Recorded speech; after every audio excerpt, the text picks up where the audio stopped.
P T A ने लोगों की बहुत ही पसंदीदा एप्लीकेशन टिकटॉक को बैन कर दिया है। कुछ सेलिब्रिटीज़ ने इस एप्लीकेशन के बंद होने पर खुशी का इजहार किया, जबकि कुछ इस पर खुश नहीं हैं। वीडियो शुरू करने से पहले अगर अभी तक आपने मेरे चैनल को सब्सक्राइब नहीं किया तो अभी कर लें, ताकि मेरी अगली आने वाली वीडियो बआसानी आप तक पहुंच सके।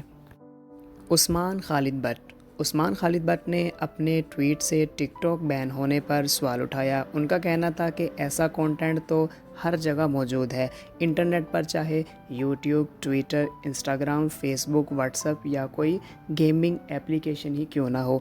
उनका कहना था कि सब इकट्ठे हो जाओ और पीटीए को इस बैन के ख़िलाफ़ सब अपनी अपनी एप्लीकेशन लिखो। मुनीब भट्ट अदाकार मुनीब भट्ट भी मुल्की हालात के बारे में अक्सर अपनी राय का इजहार करते रहते हैं। उनका कहना था कि इन्हें टिकटॉकर्स के लिए बहुत ही बुरा लग रहा है और वो इनके लिए बहुत ही उदास हैं, क्योंकि यही छोटी छोटी खुशियां थी उन लोगों की।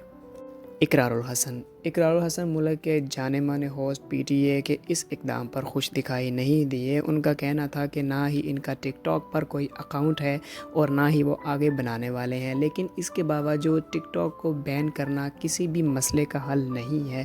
हमें मिलकर इसकी खामियों को दूर करना चाहिए, ना कि इसे मुकम्मल बंद करने के बारे में सोचना चाहिए। नादिया हुसैन टिकटॉक को बैन होने के बाद काफ़ी गुस्से में नज़र आईं और उनका ट्वीट भी काफ़ी गुस्से से भरा हुआ था।